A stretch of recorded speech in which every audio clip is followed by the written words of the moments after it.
Yeah, I was just as surprised when there was not much for the intro for Little Nightmares 3 as you guys are. But anyway, it is time to review this latest game. And, well, there's some notable differences. Possibly one of the biggest differences, though similar to Little Nightmares 2, is you have two characters, but you can play them. And I'm gonna play as this girl with the bird mask, which she has a lot more combat potential, but I will switch to the other character when I have the time. Anyway, now let's look at the nightmare sequence proper.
Pretty ominous, but, well, I'm not really gonna spoil this game since I haven't even really finished at this point, but I will go on to the basic gameplay. You have your basic movement, crouching, throwing stuff. In fact, the first puzzle is throwing a shoe at a button.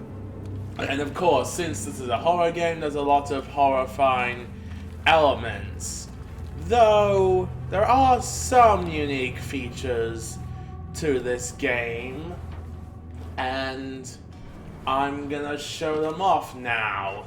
One of these unique elements is the fact that my character that I'm controlling at the moment actually has a bow and arrow, allowing me to, well, shoot that crow or raven that was holding that key. And another feature that is somewhat unique is when you pick up items like this key, which, come on, you can actually put them in your pocket. It is the same with the collectible of this level or feature. That being these little dolls.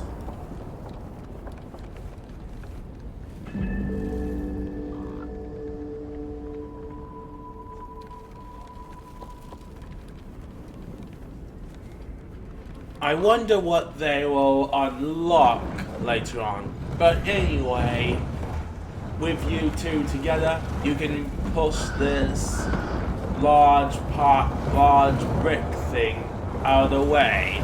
And in terms of abilities that the archer has, you can also shoot down crates and a few other things, including fighting small enemies.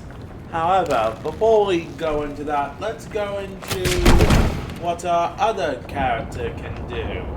The kid with the wrench. Like with Little Nightmares 2, you can have your call icon in order to summon your friend. And not only can you smash through walls of different thicknesses, you can also use that wrench for more puzzle solving scenarios, as seen here. And it is pretty useful. Though there's of course the obvious gameplay scenarios, like pulling down a lever while you climb up, as shown here. Though there are other parts of this game that are unique to it compared to the other Little Nightmares. For example, these unique looking umbrellas. They can be used obviously to catch high drafts like this one, allowing you to reach high, clear large jumps, and possibly the most important thing, I think, helping you have a softer landing.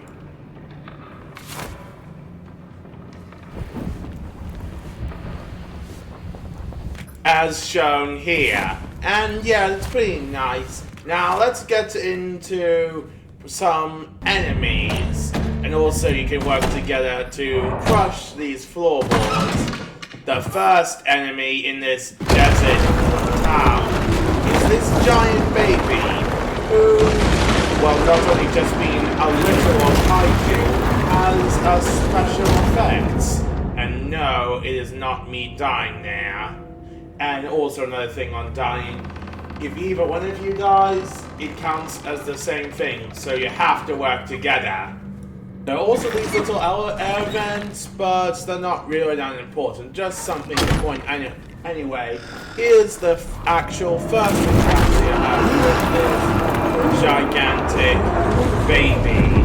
And while that is intimidating, the true surprise is when we see a familiar object, that being these weird security eyes. At first, you would think this is just, well, the security eyes are easily dodgeable.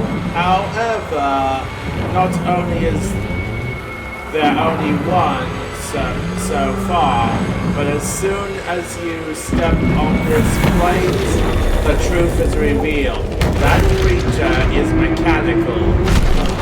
If enormous strength wasn't bad enough, you have to deal with those eyes. And something else, which goes into our next topic, combat.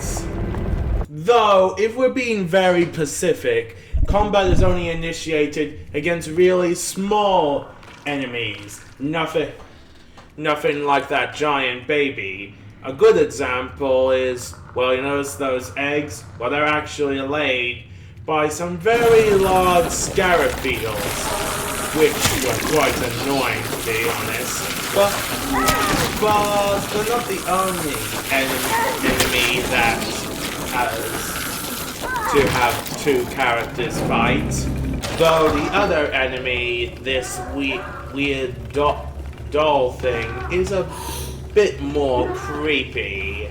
And while the first one you encounter is pretty easy to deal with, the true encounter has a lot more of them. And I'm just going to be honest with this scene.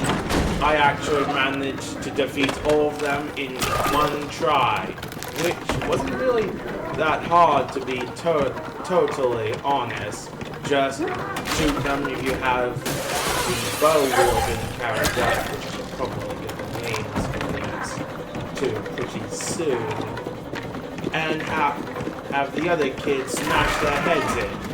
And I love the fact of the heads being chopped off and smashed like poppetry, which is pretty nice. Though I should probably warn you, not all small enemies can be easily dealt with, like this weird living puppet. You would think that this guy being small would mean it would be easy, but nope, I tried, and here's the attempt at hiding, and this thing is just an annoyance, to be honest. And its speed doesn't help anything. But this guy and his master, that ringleader type guy, are not my favorite creature. And as I look back, he is gone from that spot. But if I were to say who my favorite monster in this game is, I think it might be... Oh yeah, and before I go any further, the kids are named Lo and Alone. Though to be specific, Lo is the one with the bow and the bird mask, and Alone is the one with the wrench. just wanted to clear things up. Anyway, while the giant baby is a good contender for one of my favorite creatures, since, well, it's a giant and I am a fan of giant monsters, it really isn't that. It is more of a glorified walking light source than anything else. No, I think my favorite is the Hypnonus, or Hypnonus, or whatever. At first, you'd think this is just a log or a large snake, but no. It turns out this large piece of flesh is something a lot worse, and I do not know how the rest of this monster looks. We never see it in full. However, we do get some nice chase sequences with its hands. Any of you thought being chased by extremely long arms would make the janitor from the first game look peaceful? Well, let's just say those hands have something much larger attached. Or should I say, on it.